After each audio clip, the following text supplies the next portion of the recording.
आज की वीडियो के अंदर ऐसे कॉमन टेक जार्गन्स के बारे में मैं बात करने जा रहा हूं जो कि आपने अपने रेगुलर लाइफ में या कभी कभार किसी टेक की पर्सन से जरूर सुने होंगे और आपने सोचा हो कि यार ये जो वर्ड इसने बोला है इसके पीछे क्या साइंस हो सकती है।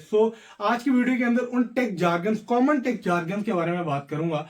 शुरू करते हैं आज की वीडियो। मेरा नाम है अब्दुलरहमान तारिक, आप लोग देख रहे हैं tech in check. Let's get started.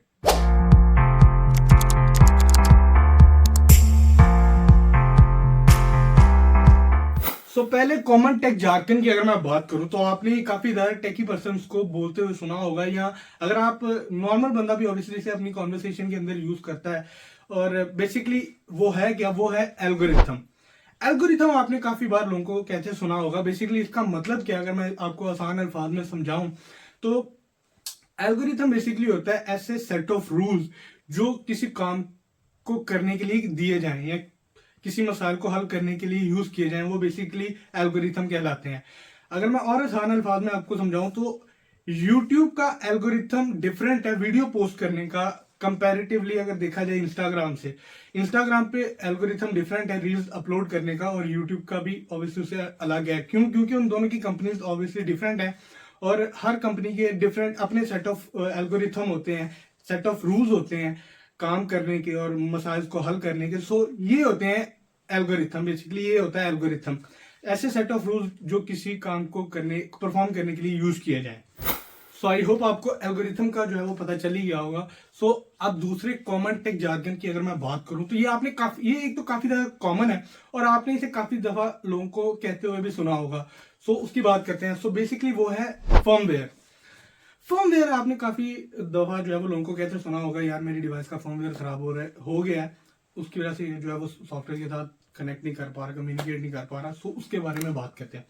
Firmware को अगर मैं आपको आसान अल्फाज में समझाऊं तो फर्मवेयर बेसिकली हार्डवेयर के अंदर एक सॉफ्टवेयर इंस्टॉल किया जाता है जो कि हार्डवेयर की इंस्ट्रक्शंस और कमांड को कंट्रोल करता है।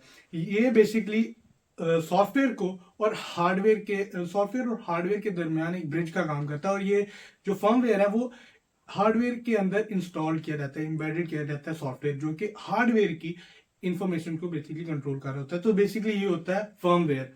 आई होप आपको ये फर्मवेयर की भी जो है वो समझ आ गई होगी कि फर्मवेयर होता क्या है।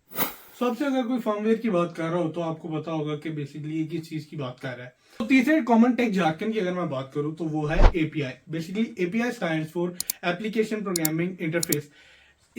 ये बेसिकली जैसे फर्मवेयर सॉफ्टवेयर और हार्डवेयर के दरमियान एक ब्रिज का काम करता है, दोनों की जो है वो दोनों को इंटरेक्ट करवाता है। इसी तरह एपीआई दो एप्लीकेशंस को इंटरेक्ट करवाती है, उनका डाटा एक्सचेंज और कम्युनिकेशन आपस में करवाने के लिए। ये उनके लिए यूज होता है। तो एपीआई और फर्मवेयर को इसलिए मैंने साथ बताया ताकि इन दोनों में आपको कंफ्यूजन ना हो। कुछ लोग जो है फर्मवेयर की जगह एपीआई यूज कर लेते हैं और कुछ एपीआई की जगह फर्मवेयर। इसलिए मैंने साथ बताया ताकि आप लोग कंफ्यूज ना हो। एपीआई का काम दो एप्लीकेशन को इंटरेक्ट करवाना, एक का डाटा दूसरे को एक्सचेंज करवाना और इसी तरह इंफॉर्मेशन बेसिकली दोनों की एक्सचेंज करवाना होता है। आपको अगर मैं एग्जांपल से समझाऊं कि अगर आपने फेसबुक का लॉगिन पेज देखा हो तो वहां पर आपको 2-3 ऑप्शन आ रहे होते हैं लॉगिन करने के लिए। जैसे जीमेल से लॉगिन कर सकते हो आप एप्पल आईडी से लॉगिन कर सकते हो। बेसिकली हो क्या रहा होता है, अगर आप जीमेल पर क्लिक करते हो तो वो जो है फेसबुक की एपीआई जीमेल के पास जाती है और वहां से जो आपका जीमेल का डाटा है वो एक्सचेंज हो जाता है फेसबुक के पास बेसिकली आ जाता है। और आपका जो है वो सारा जो अकाउंट और डेट ऑफ बर्थ वगैरह सारी कुछ होता है वो आपका जो है वो फेसबुक के पास आ जाता है और आपका इस तरह अकाउंट बन जाता है। इस तरह फेसबुक को पता चल जाता है कि आप कौन हो। बेसिकली ये होती है एपीआई। जो अगला कॉमन टेक जार्गन है वो है आईओटीज। आईओटीज बेसिकली वो डिवाइसेस होती हैं जो इंटरनेट से कनेक्टेड होती हैं। डिवाइसेस लाइक अगर मैं एग्जांपल से समझाऊं तो स्मार्ट होम डिवाइसेस काफी ज्यादा आई हुई हैं ऐसे जो इंटरनेट से कनेक्टेड होती हैं। लाइक एसी काफी ज्यादा आपने देखे होंगे जो कि मोबाइल से कनेक्ट हो जाते हैं। मोबाइल रिमोटली आपके मोबाइल डिवाइस से जो है इंटरनेट से बेसिकली कनेक्टेड हुए होते हैं और आप उनको मोबाइल से कंट्रोल कर सकते हो। इसी तरह कैमराज काफी ज्यादा ऐसे हैं, वायरलेस कैमराज इंटरनेट से कनेक्टेड होते हैं, आप उनको कहीं पे भी बैठकर जो है वो देख सकते हो। ऐसी और भी काफी ज्यादा स्मार्ट होम डिवाइसेज हैं जिनको जो कि बेसिकली आईओटीज होती हैं, जो इनको बेसिकली कहते हैं इंटरनेट ऑफ थिंग्स। ये इंटरनेट से कनेक्टेड होती हैं डिवाइसेज। ये होते हैं बेसिकली आईओटीज। अगले कॉमन टेक जार्गन की अगर मैं बात करूं तो वो है क्लाउड कंप्यूटिंग।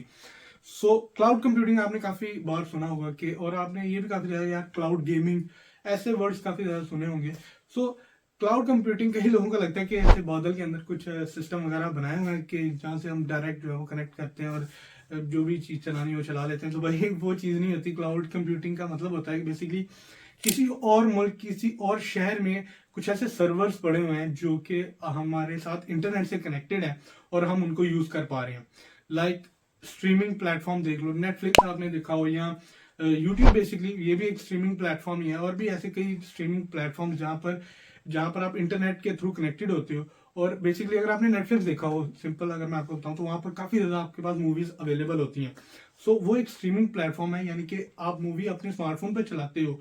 सो वो उसी जगह किसी और कंट्री के अंदर, किसी और सिटी के अंदर वही जो है वो सर्वर्स के साथ कनेक्टेड होती है, वही फिल्म उधर चल रही होती है और वो आपके मोबाइल के अंदर इंटरनेट के थ्रू आ रही होती है, स्ट्रीम हो रही होती है।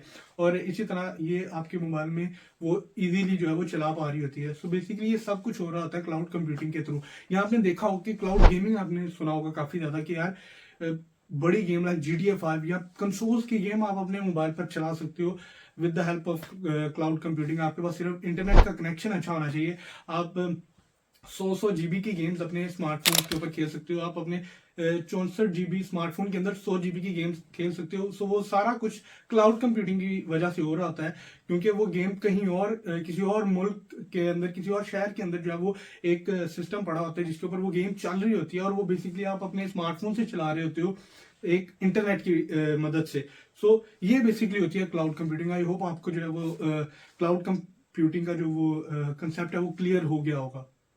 तो जो अगला कॉमन टेक जार्गन है वो है UI UX। यूआई की फुल फॉर्म होती है यूजर इंटरफेस, और यूएक्स की फुल फॉर्म होती है यूजर एक्सपीरियंस। यूआई का बेसिकली वो पर्सन होता है जो कि वेबसाइट एप्लीकेशंस के डिजाइन बनाता है। लाइक सर्च बटन की तरह होना चाहिए, मेन्यू की तरह होना चाहिए, और पिक्चर कोई पर्सन स्क्रॉल करे तो ये इमेजेस इधर दिखनी चाहिए, यहाँ पर ये चीज होनी चाहिए। सो बेसिकली जो वेबसाइट का इंटरफेस डिजाइन करता है उसे हम यूआई कहते हैं। और जो पर्सन उन डिजाइन को एक्सपीरियंस करता है, यानी कि यूजर्स के तरह देखता है कि यूजर्स को कितनी अच्छी, कितनी आसान बेसिकली वो वेबसाइट समझ में आएगी, कितनी जल्दी वो वेबसाइट को सीख लेगा। सो बेसिकली वो होता है यूएक्स। वो यूजर यूआई जो यूजर इंटरफेस बनाता है उसकी वेबसाइट को एक्सपीरियंस करता है यूजर्स की नजर से, कि अगर कोई न्यू बंदा इस वेबसाइट पर आ रहा है तो वो कितनी जल्दी इस वेबसाइट को सीख लेगा, उसको कितनी जल्दी इस वेबसाइट के सारे जो है ऑप्शन का पता चल जाएगा। बेसिकली वो होता है यूआई, और यूएक्स जो उसको एक्सपीरियंस करता है। तो आई होप आपको समझ में आ गई होगी।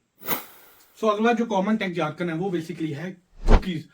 तो ये खाने वाले कुकीज नहीं है। आपने अगर किसी ब्राउजिंग करते हुए किसी वेबसाइट को विजिट किया हो तो आपको वहां पर एक पॉपअप आता है कि आप अपनी कुकीज, हमें कुकीज एग्री करते हैं कि रिजेक्ट करते हैं। बेसिकली वो कुकीज क्या होता है, एक छोटी सी फाइल होती है आपकी, उसके अंदर जो है वो ब्राउजिंग हिस्ट्री और आपकी प्रेफरेंसेस और लॉगिन बेसिकली आप उसे दे रहे होते हैं। उससे होता क्या है, पहले जो वेबसाइट्स थी वो नहीं मांगती थी, पहले जो वेबसाइट थी वो नहीं मांगती थी, क्योंकि वो खुद ही आपका वो कुकीज जो है वो पहले से ही आपको, आप सिर्फ उस वेबसाइट पर विजिट करते थे तो वो खुद ही ऑटोमेटिकली आपकी कुकीज ले लेती थी। लेकिन कुछ लाइक गूगल जैसी वेबसाइट्स ने रिस्ट्रिक्शंस लगाई कि नहीं, आप अपने जो यूजर्स हैं उनसे आप परमिशन आपको लेनी चाहिए। ये एक सिक्योरिटी पर्सपेक्टिव से उन्होंने बेसिकली ये स्टेटमेंट दी थी। आपसे हर वेबसाइट जो है वो आपसे पहले पूछती है कि हम आपकी कुकीज दे सकते हैं, ताकि आप बेसिकली आप उसे अपनी ब्राउजिंग हिस्ट्री दे रहे होते हो और आप कुछ लॉगिन दे रहे होते हो और अपनी प्रेफरेंसेस बता रहे होते हो कि मुझे क्या क्या पसंद है। बेसिकली ये होती क्या है, आपको उस वेबसाइट पर फिर जितनी भी एड्स आ रही होती हैं वो आपके पर्सनलाइज एड्स बेसिकली आपको दिखाने के लिए हो रही होती हैं कि आपको क्या पसंद है, उसके रिलेटेड आपको एड्स दिखाई जाए। तो बेसिकली ये होते हैं कुकीज। सो अगला कॉमन टेक जार्गन वो है बीटा वर्जन्स। आपने कई बार सुना होगा कि इनफैक्ट मैंने भी काफी बार बोला है अपनी वीडियोस में कि इसका बीटा वर्जन, सॉफ्टवेयर का बीटा वर्जन जो है वो रिलीज हो चुका है। इसका स्टेबल वर्जन जो है वो कुछ टाइम बाद आएगा। सो बीटा वर्जन क्या होता है? बीटा वर्जन बेसिकली वो सॉफ्टवेयर का इनिशियल फेज होता है जिसके अंदर अभी टेस्टिंग चल रही होती है, और वो सॉफ्टवेयर जो है वो लिमिटेड पर्संस को चूज करता है कि वो उस सॉफ्टवेयर को टेस्टिंग के टाइम पर यूज कर सकते हैं। और बेसिकली उसमें ऑब्वियसली बग्स तो होते ही हैं, और वो बेसिकली आइडेंटिफाई करते हैं कि इसमें कहाँ का मसला आ रहा है, कहाँ कहाँ बग, उनको बग बेसिकली बग का भी अगर नहीं पता तो बग कहाँ पे जो है वो एरर आ रहे हैं, सो बेसिकली उसको फिक्स किया जा सके। सो बीटा वर्जन के बाद अगर वो सक्सेसफुल रहता है तो फिर उसके बाद उसका स्टेबल वर्जन जो कि पब्लिक वर्जन भी होता है वो रिलीज कर दिया जाता है। तो बीटा वर्जन एक टेस्टिंग फेज होता है किसी भी सॉफ्टवेयर का, किसी भी एप्लीकेशन का। सो ये होता है बेसिकली बीटा वर्जन। सो आज की वीडियो के अंदर काफी ज्यादा जो है वो टेक जार्गन्स हो गए हैं। आई होप आपको आज की वीडियो से कुछ सीखने को मिला हो। सो मिलते हैं कल किसी नई वीडियो किसी नए टॉपिक के साथ। तब तक के लिए अल्लाह हाफिज।